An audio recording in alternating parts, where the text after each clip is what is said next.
जय हिंद। देखते हैं पॉलिटी का एक बहुत इंपॉर्टेंट टॉपिक जिसमें हम देखेंगे अंतरिम बजट, आम बजट और लेखानुदान में क्या अंतर होता है। तो सबसे पहले बजट की चर्चा करते हैं।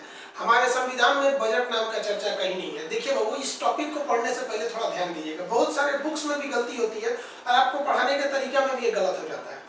बजट को दो भाग में पढ़ना होता है। बजट का एक पोर्शन हमको इकोनॉमिक्स में पढ़ना है, वहां हमको समझना पड़ता है कि शून्य आधारित बजट क्या होता है, फिर अलग अलग टाइप के बजट के प्रकार, सबसे पहले किसने चालू किया था, आम बजट क्या है, रेल बजट क्या है, ये इकोनॉमिक्स का पार्ट है। बट बहुत से टीचर लोग इसको पढ़ा देते हैं पॉलिटी के पार्ट से। अब इसमें लड़का को कंफ्यूजन क्रिएट हो जाता है। तो हम लोग कंफ्यूजन से बचने हैं। अभी हम लोग पॉलिटी का पोर्शन पढ़ते हैं बजट के बारे में। तो बजट जो है हमारे संविधान में 112 में चर्चा है, जबकि बजट शब्द की चर्चा ही नहीं है। संविधान के अनुच्छेद 112 में वार्षिक वित्तीय विवरण शब्द की चर्चा है। वार्षिक वित्तीय विवरण, इसी को हम लोग क्या कहते हैं, बजट शब्द कहते हैं। इतना समझ में आ गया बजट शब्द। अब बजट क्या है इसके बारे में समझते हैं। इसको दो वीडियो में टैकल करना पड़ेगा, ये पार्ट ए में और पार्ट बी में, दोनों देखेंगे तभी पूरा कंप्लीट आपको समझ में आएगा कि बजट क्या चीज है। तो देखिए बजट क्या चीज होता है। देखिए बजट प्रस्तुत करने का सबसे पहला अधिकार तो राष्ट्रपति को है। ध्यान से देखिएगा, वित्त मंत्री को नहीं है। संविधान के हिसाब से बजट प्रस्तुत करने का अधिकार राष्ट्रपति को है, किंतु राष्ट्रपति खुद बजट प्रस्तुत नहीं करते हैं। वो किसी भी मंत्री को कह सकते हैं कि आप बजट प्रस्तुत करिए, भले वो रक्षा मंत्री है, कह देंगे आप बजट प्रस्तुत कीजिए। याद कीजिए पीयूष गोयल जो थे वो रेल मंत्री होने के साथ साथ वो एक बार बजट को प्रस्तुत किए थे, जबकि वो वित्त मंत्री नहीं थे। तो अरुण जेटली उस समय बीमार चल रहे थे। तो राष्ट्रपति किसी भी मंत्री को कह सकते हैं कि आप बजट प्रस्तुत करिए। सामान्यतः वो किसे कहते हैं, सामान्यतः वित्त मंत्री को कहते हैं, लेकिन वो किसी भी मंत्री को बजट प्रस्तुत करने के लिए कह सकते हैं। समानतः किसे कहते हैं, वित्त मंत्री को। अब देखिए बजट होता क्या है। बजट एक साल का हिसाब होता है। ये एक अनुमान लगाया जाता है, एक सर्वे के बाद एक अनुमान लगाया जाता है। पहले तो बजट प्रस्तुत करने पहले एक सर्वे कराया जाता है कि इस साल हम कितना कमा लेंगे। जैसे अभी आपको जो 2020 का आप कहेंगे बजट बताइए, तो मान लीजिए अगर आप जिनका जॉब है, वो लोग जो वीडियो देख रहे हैं जो जॉब में ऑलरेडी, आपको पता होगा कि इस साल आप कितना कमा लेंगे। तो बजट में क्या होता है कि सरकार अनुमान लगाती है कि डायरेक्ट टैक्स, इनडायरेक्ट टैक्स और जितनी भी ट्रेन वगैरह चलती है, पेट्रोल पंप, सरकार की अलग अलग मंत्रालय में अलग अलग चीजें चलती हैं, तो इन सबको मिला के हमको कितना इनकम आएगा, ये हो गया। और साथ साथ ये भी बताया जाता है बजट में कि इस इनकम आएगा और कितना खर्चा होगा।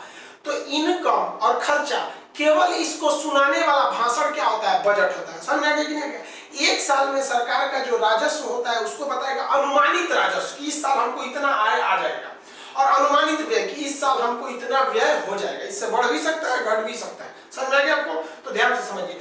बजट एक वर्ष का राजस्व, राजस्व का मतलब क्या होता है, आय।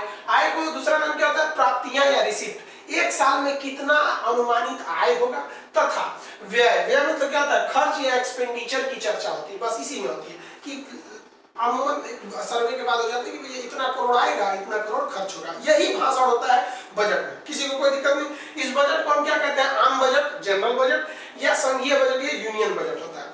जनरली लोगों को लगता है कि बजट प्रस्तुत हो गया, पैसा निकल गया। कुछ नहीं होता। बजट तो कुछ है ही नहीं है, एक भाषण है कि भैया इतना लगभग आने वाला है, इतना जाने वाला है, इसमें 1 रुपया निकलता नहीं है। देखिए इसीलिए हम लिख दिए हैं कि यह वित्त मंत्री का केवल एक भाषण मात्र होता है, इससे धन नहीं निकल सकता है। समझ में आ गया?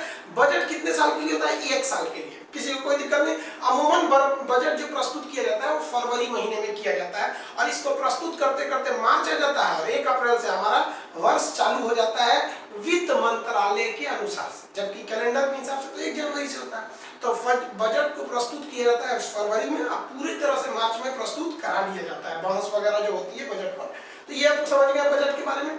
अब एक होता है अंतरिम बजट और एक होता है लेखानुदान। उसको समझते हैं। आप इसका एक स्क्रीनशॉट लीजिए जब तक। देखिए बजट आप समझे, बजट 1 साल का पूरा खर्च और 1 साल के पूरे व्यय को कहते हैं। आप समझिए अंतरिम बजट क्या होता है, ध्यान से समझिएगा। अंतरिम बजट किसे कहते हैं? ये अंतरिम बजट जो होता है ना, चुनावी वर्ष आएगा, जब भी चुनाव होने वाला रहेगा ना, लोकसभा का तो होगा, जैसे 2014 में चुनाव हुआ था, 2019 में हुआ था, तो चुनावी वर्ष होगा। क्यों चुनावी वर्ष? क्योंकि बीच में चुनाव है, और बीच में चुनाव के बाद कोई जरूरी तो नहीं कि वही सरकार दोबारा आए, वह आ भी सकती है और नई सरकार भी आ सकती है। तो संविधान में कहा गया है, एक व्यवस्था है इसमें अंतरिम बजट की, कि जो चुनावी वर्ष में लाया जाता है, जैसे 2014 में, 2019 में, 2024 में, फिर 29 में आ गई, ये सब में। इसमें क्या महीने के लिए ही बजट प्रस्तुत किया जाता है। जैसे आप देखिए 2019 में बजट तो चालू हुआ था फरवरी में, और मई में चुनाव था, कोई गारंटी थोड़ी थी कि मई में बीजेपी की ही सरकार बनेगी, ये कुछ नहीं कर सकते, बन गया वो अलग मैटर है, लेकिन कुछ समय के लिए ही था। तो क्या होता है, जिस वर्ष चुनाव होता है ना, उस वर्ष पूरे एक साल का बजट नहीं प्रस्तुत किया जाता है। जब तक चुनाव होता है ना, 3 महीना 4 महीना, अमूमन 4 महीने के लिए, ये कुछ समय के लिए ही लाया जाता है, पूरे वित्त वर्ष के लिए नहीं लाया जाता, अमूमन 4 महीने के लिए तो वो लाया जाता है। और बता दिया जाता है कि देखिए जब तक चुनाव है ना, तो चुनाव से पहले सरकार को इतने राजस्व यानी इतनी प्राप्तियां हो जाएंगी, इतना आय हो जाएगा, और एक काम कीजिए और इतना हमारा खर्च होगा, वो हिसाब दे दिया जाता है। तो कुछ समय के लिए, अमूमन 4 वर्ष के लिए, यानी चुनाव से पहले का केवल उतने समय का आप बता दीजिए कि कितना सरकार के विभिन्न कंपनियों से, रेलवे, पेट्रोल पंप इत्यादि से इतना आएगा, और कितना खर्च होगा, सेना पे कितना खर्च होगा, फिर सुरक्षा पे कितना खर्च होगा, वृद्धा पेंशन पे, ये जो भी खर्च है उसको बता दीजिए कि भैया हम कुछ आपका आय और व्यय दोनों बता दीजिए। उसी को हम क्या कहते हैं, अंतरिम बजट कहते हैं, उसे एक प्रकार का मिनी बजट भी कहते हैं। सेम है, दोनों में अंतर ही कुछ नहीं है, वो पूरे साल के लिए होता है। और ये क्या होता है, जिस वर्ष चुनाव होता है, अब आप बताइए 5 साल का तो चुनाव कार्यकाल होता है, तो सरकार 4 बार तो वो क्या प्रस्तुत करेगी, अपना आम बजट, और लास्ट में क्या करेगी, अंतरिम बजट। अब आप बताइए 2020 का जो बजट है वो आम बजट होगा कि अंतरिम? 2020 में तो कोई चुनाव ही नहीं है, तो आम बजट होगा।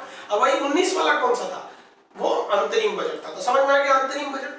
अब अंतरिम बजट से भी मिलता जुलता है एक लेखानुदान। ध्यान से समझिएगा, बहुत ही माइन्यूट अंतर है।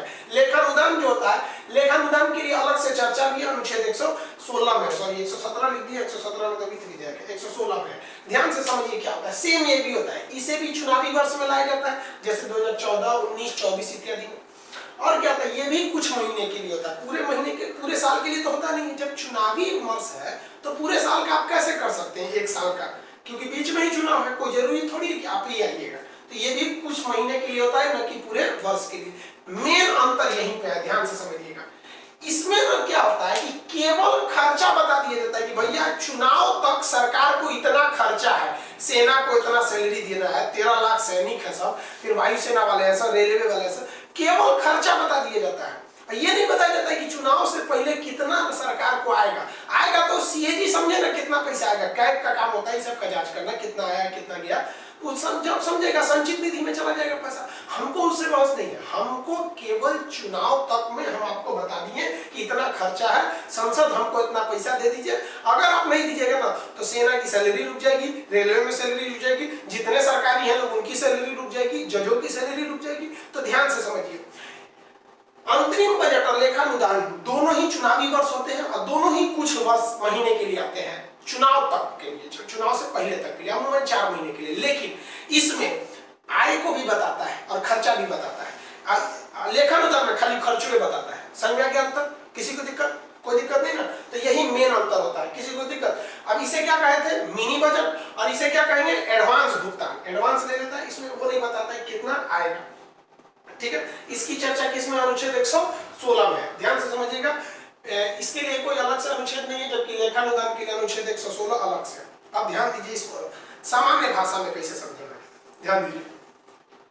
दुकान जो होता है, अमूमन कोचिंग जो होती है, कोचिंग या किसी का कोई भी शॉप वगैरह है, तो कोचिंग में देखिएगा स्टाफ बैठा रहता है, वो स्टाफ बैठा रहेगा, सुबह आएगा, शाम तक कितना एडमिशन हुआ वो शाम को हमको देगा कि सर ये देखिए ये इतना एडमिशन आज हुआ है, और ये इतना खर्चा हुआ है, चाय पीने के लिए कोई लड़का बेहोश हो गया, किसी का कुछ, कोचिंग में डेली कुछ ना कुछ खर्चा ही होता रहता है।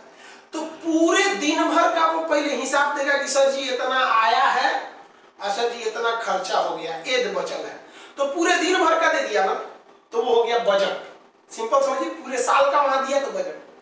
कभी कभी क्या होता है कि जो स्टाफ है उसको बीच में कहीं जाना पड़ जाता है, उसके गार्जियन आ गए या कभी कुछ जाना पड़ गया, तो कहता है कि सर एक काम कीजिए ना, हमको पहले जाना है, किसी दूसरे को हम यहाँ बैठा देते हैं, ये देखिए हम आज 2 बजे घर चले जाएंगे, 2 बजे तक इतने का रुपये का एडमिशन हुआ है, अब 2 बजे तक इतना का खर्चा हुआ है, अब किसी और को बैठा दीजिए, हमको आज जरूरी काम है, हम चले जाएंगे। तो जो आधे टाइम का दिया वो क्या हो गया, अंतरिम बजट। अगर वही स्टाफ रात तक रह जाता ना, अब पूरा खर्चा हिसाब दे देता, तो वो क्या हो जाता, आम बजट। 2 बजे चल गया आधे टाइम पे, तो कौन सा हो गया, ये हो गया अंतरिम बजट। अब समझते हैं इसी स्टाफ के एग्जांपल पे कि लेखानुदान क्या होगा।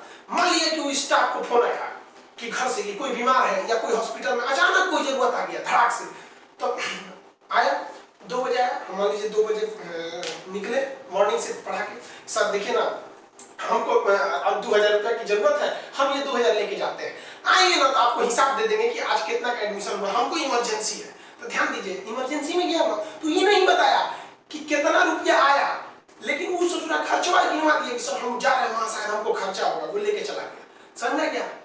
तो वो इसमें भी क्या होता है, इसमें केवल व्यय यानी खर्चा दिखाया जाता है, खर्चा की चर्चा होती है, आय की चर्चा नहीं होती है। जब वो आएगा ना तो चर्चा करेगा, सर ऐसा था एक आदमी बीमार पड़ गए थे, चले गए थे, देखिए जब तक हम बैठे थे इतना का एडमिशन हुआ था। समझ आ गया कि नहीं आ गया? पूरा सुबह से शाम तक का हिसाब दे दिया, आम बजट। हाफ टाइम का दिया या पूरे टाइम का नहीं दिया तो वो कौन सा हो गया? अंतरिम बजट। केवल खर्चा बता दिए, सर खर्चा हम जा रहे हैं, तो वो कौन सा हो गया? लेखानुदान हो गया। समझ में आ गया? पूरे साल का सरकार हिसाब देगी कितना आया और कितना आने वाला है और कितना खर्चा होने वाला है, ये कौन सा बजट? आम बजट। चुनाव से पहले तक का बता देगी कि इतना हमको आ जाएगा, इतना खर्चा है, तो वो अंतरिम बजट। चुनाव के पहले तक का खाली कहेगी कि इतना खर्चा है, सबको सैलरी देना है, जज लोग, सेना वाला लोग को हम कैसे देंगे, तो क्या हो जाएगा? लेखानुदान। लेखानुदान ये नहीं बताती है कि कितना आया। हाँ, चुनाव में अगर वही जीत के आ गई तो बताती है अगले साल में कि इतना आया था, या फिर दूसरी सरकार आ गई तो वो बताती है। पैसा कहीं भागा नहीं जाता है, सबका डिपार्टमेंट का अलग अलग डिपार्टमेंट का पैसा रहता है और वो संचित निधि में जमा रहता है, सीएजी सब पे नजर रखे रहता है। समझ में आ गया आपको? अब एक चीज ध्यान से समझिए, लेखानुदान होता है ना, इसकी चर्चा 116 में है। इसके लिए विनियोग विधेयक नहीं लाना पड़ता है, ये सबसे बड़ी बात होती है। विनियोग विधेयक क्या होता है ये हम नेक्स्ट वीडियो में डिटेल से समझेंगे। जनरली समझिए, लेखानुदान निकालने के लिए ना किसी की ज्यादा मर्जी की जरूरत नहीं पड़ती है कि भैया इतना हम ले जा रहे हैं, आएंगे तो हिसाब दे देंगे। लेकिन अंतरिम बजट हो गया या बजट हो गया, इसको भाषण देने के बाद लोकसभा में, राज्यसभा में ले जाना पड़ता है, जबकि लेखानुदान के लिए विनियोग विधेयक लाने की जरूरत नहीं है। विनियोग विधेयक की चर्चा अनुच्छेद 114 में है, उसको हम समझेंगे पार्ट बी में, सेकेंड पार्ट में। ये बजट का पार्ट 1 है। समझ में आ गया? अभी आपको अंतरिम बजट समझ में नहीं आया होगा क्योंकि इसको तो हम बताए ही नहीं। आप उम्मीद करते हैं आप बजट, अंतरिम बजट और लेखानुदान समझ गए होंगे। ये पार्ट नंबर 1 है। पार्ट 2 जरूर देखिएगा वरना अधूरा नॉलेज रह जाएगा। इसका एक स्क्रीनशॉट ले लीजिए।